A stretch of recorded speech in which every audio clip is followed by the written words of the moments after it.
Bem-vindos a mais um programa Gestão de Negócio. Vamos conversar hoje sobre os impostos e a carga tributária nacional. Recebemos hoje em nossos estúdios o convidado, professor Idair Edson Marcelo, contador, advogado e consultor da área tributária. Professor Idair, tanto tem se comentado sobre o excesso da carga tributária e assistimos recentemente o novo governo, o governo Temer, colocando à frente do Ministério da Fazenda o Henrique Meirelles. E nos planos do Henrique Meirelles, pelo menos neste início de governo, ele falou que não há a intenção de aumentar a carga tributária, uma vez que estamos entre os países que mais cobram impostos e tributos. É possível o Brasil sair da crise sem aumentar os impostos? E, ao mesmo tempo, caso ele venha aumentar esses impostos, as nossas empresas e os consumidores suportarão mais um aumento da carga tributária? Muito bem, obrigado ao professor Claudemir pelo convite.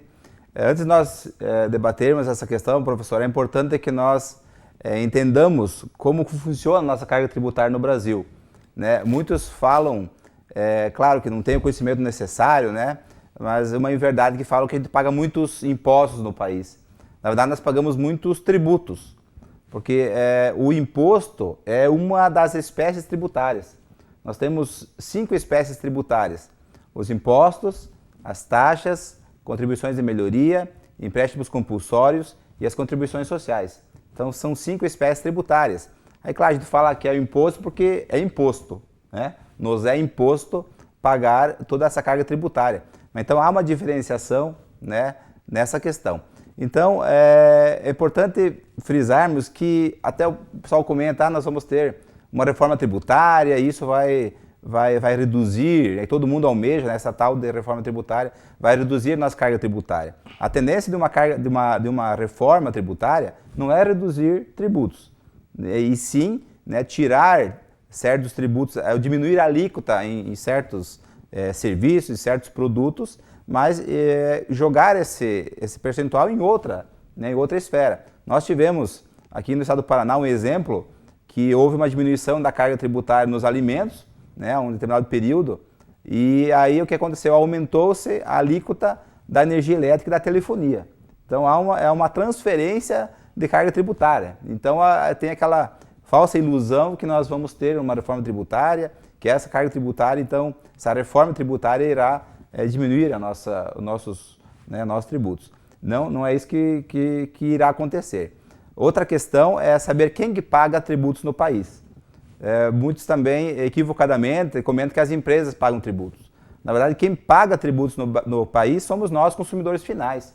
É o consumidor final, né, no ciclo de produção, o último integrante, o último elemento desse ciclo é o consumidor final. O que acontece com as empresas? Elas, ao integrar, né, ao englobar todos os custos no seu produto, então vai englobar ali toda a carga tributária que ela irá recolher, né, os custos com a produção, os custos, né, com a comercialização, e aí, claro, a parcela de lucro que ela deseja obter com a venda desse produto. Então, o que ocorre? Nós, consumidores finais, pessoas físicas, nós que acabamos pagando por toda a carga tributária, por todo esse ciclo que iniciou lá na indústria, passou para o atacadista, passou para o comércio, e nós fomos lá e compramos, adquirimos o produto. Então, é nós que acabamos pagando toda a carga tributária desse ciclo, né? Nós, consumidores finais. O que a empresa faz, né? O comércio, a indústria? Ele simplesmente repassa para os órgãos governamentais, no caso, se é um prestador de serviço, vai passar para a prefeitura, que no caso o ISS, se for um comércio, vai passar o ICMS lá para o governo do estado, se for uma questão do PIS, COFINS, né, tributos federais, vai recolher esses tributos que nós, consumidores finais, pagamos, irá passar para esses órgãos governamentais, no caso, as receitas públicas, né, de cada ente da federação. Então, há simplesmente um repasse. Então, a empresa ela não paga tributos. Na verdade, nós, consumidores, pagamos. Né? Na verdade, nós teríamos que ir lá numa livraria, comprar uma guia e pagarmos, né? Claro que ninguém faria isso. Então, a responsabilidade tributária é da empresa. A empresa que repassa, através de uma guia específica, os tributos para o governo. Ok? Nós, claro, as empresas elas têm 2 tributos que, na verdade, em teoria, é de competência dela realmente, que é o imposto da renda da pessoa jurídica e a contribuição social sobre o lucro. Esses 2 tributos, eles recaem sobre o lucro. Então, havendo lucratividade pela empresa, a empresa recolhe sim, aí compete a ela, é um tributo de competência dela. Então, essa carga tributária recai sobre ela. Os demais tributos, nós consumidores finais que pagamos. É assim que funciona, professor, a nossa essa distribuição tributária. Então, o que falta por parte do governo federal é ajustar a máquina pública para torná-la mais eficiente, para retornar para a comunidade, retornar para o consumidor os benefícios oriundos da cobrança dos impostos. É muito interessante que eu assisti um discurso da Dama de Ferro da Inglaterra, Margaret Thatcher, na década de 1990, onde ela coloca muito claramente que toda e qualquer dificuldade que o Estado tem, o primeiro passo é justamente ele querer aumentar de alguma forma os tributos. E isso a gente tem assistido no Brasil ano após ano. Só em termos de números, de 1997 para 2016, os gastos públicos aumentaram em média 6% ao ano. Isso líquido, descontado a inflação, significou um aumento de 180% dos gastos públicos. Por isso que uma das medidas do governo Temer é justamente estabelecer um teto para os gastos públicos.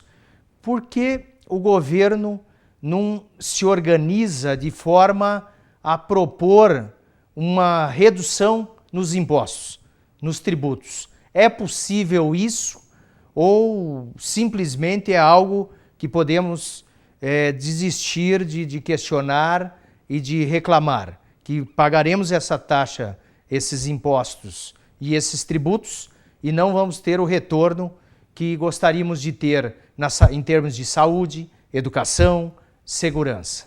O senhor comentou muito bem, professor. Eu entendo que a questão é a relação custo-benefício. Eu acho que ninguém, claro, ninguém gosta de pagar tributos, mas se houvesse um retorno, um benefício em decorrência desse custo que eu estou tendo com a carga tributária, ninguém se importaria de pagar tributos. O importante é isso, frisar. Nós não temos uma saúde de qualidade, não temos uma educação de qualidade. Educação pública, uma saúde pública de qualidade. Nós acabamos pagando imposto de renda, contribuição previdenciária, vários tributos todo mês, e nós não temos esse retorno. Se nós quisermos uma saúde de qualidade, infelizmente, nós vamos ter que contratar um plano de saúde. Da redução da carga tributária. Como nós, consumidores, devemos proceder para fiscalizar a aplicação desses recursos que tanto nos incomoda quando a gente olha principalmente na folha de pagamento e vê lá sendo descontado na fonte, ou quando a gente vai num supermercado e sabe o valor do imposto de cada produto que está sendo cobrado e você pensa, o que eu poderia fazer com essa diferença de dinheiro? Então, como nós, consumidores, devemos proceder para fiscalizar a eficiência da aplicação do dinheiro arrecadado dos impostos e das contribuições? Então, professor, nós temos próximos de nós, na verdade, quanto mais próximos é mais fácil nós fiscalizarmos qual é o objetivo de uma Câmara de Vereadores, por exemplo.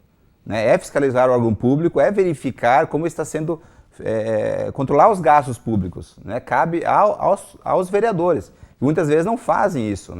Aí nós temos agora também a criação dos observatórios sociais municipais, cada município está criando seu observatório social.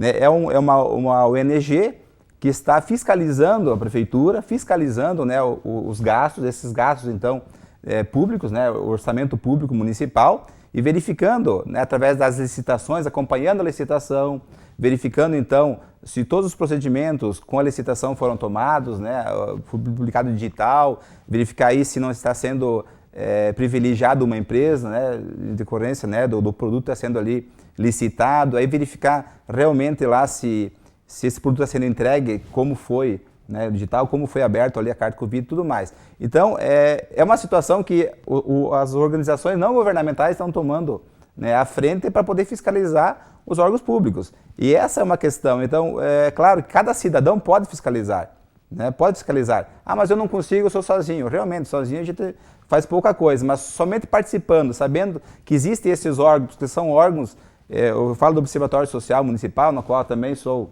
faço parte de né, quanto mais pessoas, né, puder participar e colaborar, bom, a gente vê aí então, né, o que está sendo tomado de medida, aí, que vários os escândalos que estão acontecendo. Então, é por aí que a gente vai melhorar a sociedade. Essa questão também da alta carga tributária. Ninguém se importaria em pagar tributos se tivesse um retorno de qualidade, né? Por exemplo, na Holanda, né, quase a metade do salário do holandês é pago em tributos, é pago para o governo, né, da Holanda. Mas o que ocorre de retorno? Né? Como é que é a vida lá na Holanda? O órgão público, né, passa com um ônibus, né, pegar o filho lá do cidadão holandês, leva para uma escola de qualidade, né, e tudo isso é pago pelo governo. Aí tem uma educação de qualidade, tem assistência médica, odontológica de qualidade, tem asfaltos que são um tapete. Quer dizer, se nós tivéssemos tudo isso aqui no Brasil, ninguém se importaria de pagar tributos. Né? Nós pagamos IPVA, e claro, é uma outra situação que o pessoal comenta, né, professor, erroneamente, que eu pago IPVA, eu tenho direito a uma estrada de qualidade. Né?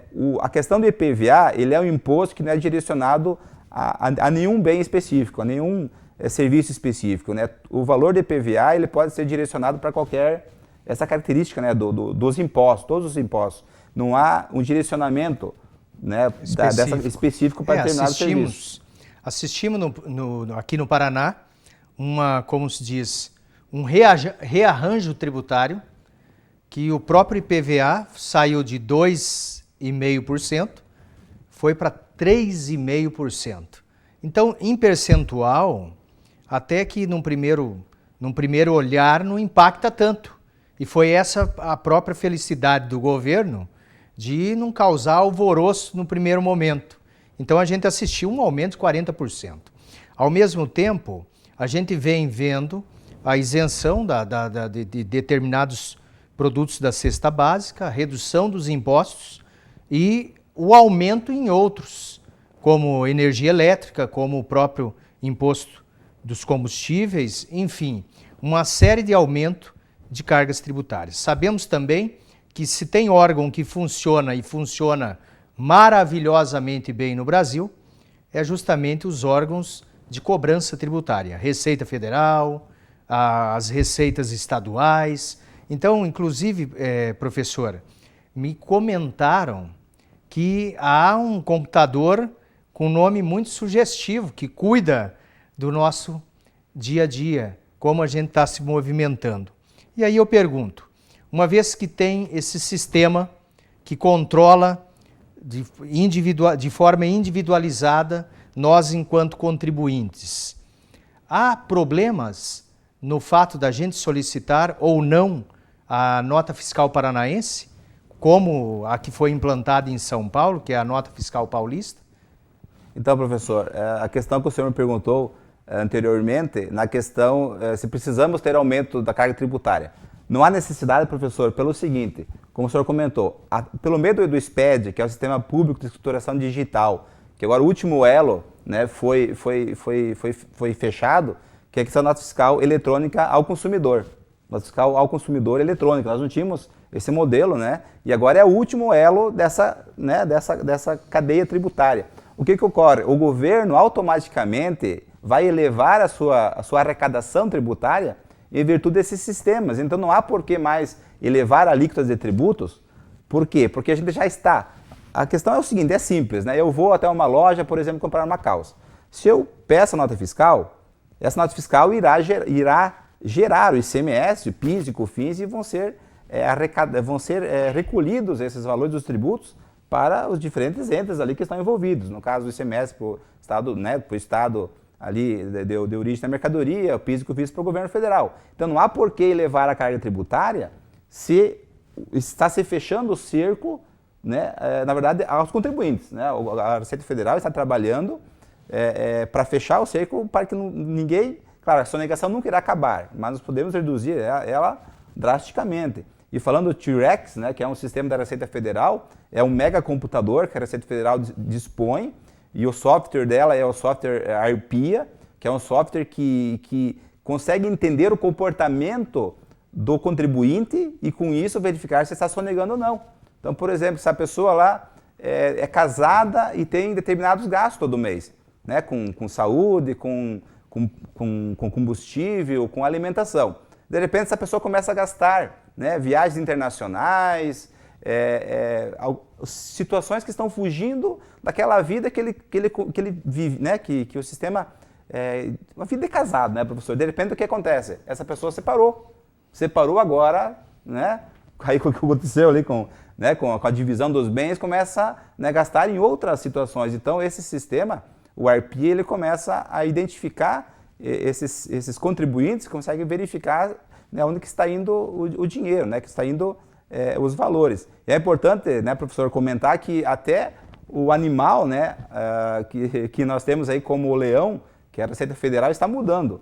Por que a arpia? Porque a arpia é a maior ave de rapina brasileira, né, aqui da América do Sul, e ela fica lá no alto, ela só está vigiando. Então a Receita Federal está vigiando, ela já detecta, ela consegue detectar, né, os gastos de todo cidadão, porque as bandeiras, né, dos cartões de crédito informam obrigatoriamente todos os gastos, todos os CPFs que estão ali envolvidos. Aí o governo da Receita Federal sabe quem adquiriu a mercadoria pelo CPF e a empresa que prestou serviço, que vendeu a mercadoria pelo CNPJ. Então ela tem essa informação.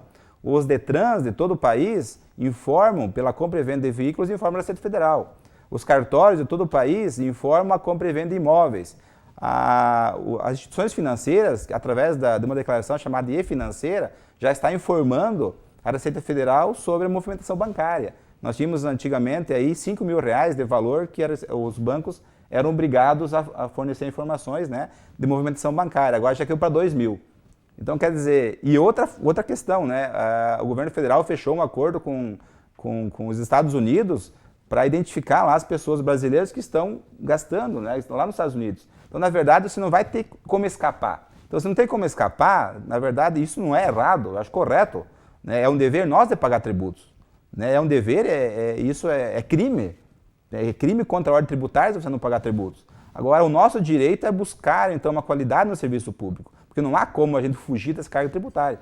Vamos entender um pouquinho melhor as diferenças da cobrança do funcionamento da carga tributária no Brasil em comparação aos Estados Unidos, a economia número 1 do mundo, que inclusive, em função do baixo preço do combustível, voltaram a comprar os grandes carros, os grandes beberrões e poluidores do meio ambiente. Enquanto nós buscamos cada vez carros mais econômicos, eles estão na contramão do processo, comprando novamente os Hummers e aqueles andando quase de caminhão movido a gasolina dentro das grandes cidades. O que se explica isso, professor? É em função da carga tributária, a diferença de carga tributária Brasil e Estados Unidos? O que faz com que seja possível o combustível, por exemplo, nos Estados Unidos estar custando menos da metade do preço do combustível aqui no Brasil? Pois é, né, professor? Essa questão parece que nós somos o país rico e eles pobres, né? Porque tudo que nós pagamos de tributos, tudo que nós pagamos por um produto aqui no Brasil, sendo superior aos Estados Unidos, é que nós somos o país rico e eles são os pobres. Isso, né? Me fez lembrar uma história muito interessante, que muitas vezes o brasileiro reclama, mas reclama à toa, porque o brasileiro é rico, só frequenta lugar caro, posto de gasolina, farmácia, supermercados. É verdade. O que ocorre é o seguinte, lá nos Estados Unidos, a grande maioria da população paga imposto de renda. Então, o governo americano consegue arrecadar muitos recursos pelo imposto de renda. O que menos paga imposto de renda nos Estados Unidos paga 10% sobre a sua renda. No Brasil, como não há como o governo fazer com que todas as pessoas paguem imposto de renda, então acaba cobrando os tributos sobre a venda de produtos. Então, enquanto no Brasil a carga tributária recai principalmente sobre os produtos, então sobre o consumo, nos Estados Unidos a tributação é pessoal, ou seja, o imposto de renda é o tributo pessoal que é cobrado de cada cidadão americano. Então, como há essa grande cobrança pessoal, não há por que o governo americano cobrar dos produtos, em cima da venda de produtos. Por isso que, se você comprar aqui no Brasil uma caminhonete, né, é quase o dobro do preço de uma caminhonete americana. Porque lá não é a carga tributária maior, não é em cima da caminhonete, é em cima da pessoa, do cidadão americano. E aqui no Brasil, como não pode ser feita essa cobrança, né, então é essa que é a diferença principal entre os dois países. E como está a fiscalização governamental em relação às empresas? Uma vez que as empresas são as responsáveis pela cobrança de nós, consumidores finais, dos tributos e impostos. E a fiscalização governamental em cima das empresas, como anda? Aquilo que eu comentei, né? Aqui nós temos agora, com a implantação do SPED, que é o Sistema Público de Escrituração Digital, está sendo fechado, né, o cerco na questão da questão tributária, que é a base, né, do governo de recursos, é a questão tributária, né? O governo, pela arrecadação, é que consegue, então, realizar as obras públicas. O SPED, dentro do SPED são vários trabalhos sendo desenvolvidos, são vários sistemas sendo desenvolvidos. Então nós temos a contabilidade digital, a contabilidade fiscal, tudo está caminhando para a digitalização, né? Tudo está sendo digital. Que, como eu comentei, o último elo foi a nota fiscal ao consumidor eletrônica, que até 2016, final do ano, né, poderá ser feito em blocos, a partir de 2017, somente eletrônica. Aí tem aquela pergunta, né? Antigamente nós tínhamos 8 vias da nota fiscal, foi reduzido para 4. Eu pergunto, quantas vias nós temos na nota fiscal hoje? Né? Nós não temos mais vias. Hoje a nota fiscal é eletrônica. Nós temos a DANF, que é o documento auxiliar da nota fiscal, que acompanha a mercadoria. A nota fiscal é eletrônica. Ou seja, com esses mecanismos, o governo consegue, né, diminuir e muito a sonegação fiscal. Antigamente nós tínhamos lá um motorista que parava lá dentro do estado e outro, né, descia do caminhão e lá batia os pneus e nem entrava lá no posto alfandegário para entregar a nota, que era carimbada, né, para passar de um estado para outro. Hoje acabou, isso não existe mais, né? Hoje é tudo via sistema, tudo é via sistema de informação. Então isso é importante, eu concordo com isso porque, como eu digo, não há necessidade de se aumentar a carga tributária. Ela está aumentando simplesmente por esse fechamento, esse cruzamento de informações. Mas esse aumento da arrecadação não deveria trazer uma redução na cobrança dos tributos? Porque o governo arrecada cada vez mais e fornece para nós, consumidores, cada vez menos, pelo que a gente percebe. Então, de fato, não há espaço, na sua maneira de ver, na questão tributária, de uma redução tributária, embora o Henrique Meirelles não tenha descartado, por exemplo, a volta da CPMF. Só que, popularmente, não é o momento. Não é o momento porque se ele vir com uma medida dessa na situação que está o país, vai provocar como se diz, manifestações e, de novo, colocar o governo na parede. Então não há espaço, mesmo aumentando a fiscalização, cobrando mais, cobrando praticamente de todos, não há espaço de forma alguma na redução da carga tributária? Não, eu entendo que há como se reduzir a carga tributária. O governo está aumentando, como eu falei, como está fechando pelo SPED, como não há meios, né? A questão da nota fiscal eletrônica, né? Os cidadãos eles estão pegando nota fiscal, vão ao supermercado, estão concorrendo a prêmios, todo mundo está contribuindo para que essa arrecadação seja aumentada. Então eu entendo que sim, pode haver redução. É claro que o governo não quer fazer isso, né? Ele quer sempre, a vontade, é a fome do leão que eu falo. Eu já comentei a diferença do leão e da arpia, né? O leão, ele olha e ataca. A arpia, ele fica só olhando. Só para o senhor ter uma ideia, o Banco Central também dispõe de um mega computador que somente a Alemanha e a França dispõem de um computador. Então podemos ver efetivamente que o governo está municiado para cobrar de fato cada vez mais impostos e não tem vontade de fato de reduzir a carga tributária no Brasil. Somente vontade política. Então, quem sabe. Termina aqui nosso programa Gestão de Negócio. Escreva para nós através de nosso e-mail tv@unipar.br. Encaminhe suas dúvidas, sugestões e críticas. Obrigado pela sua audiência.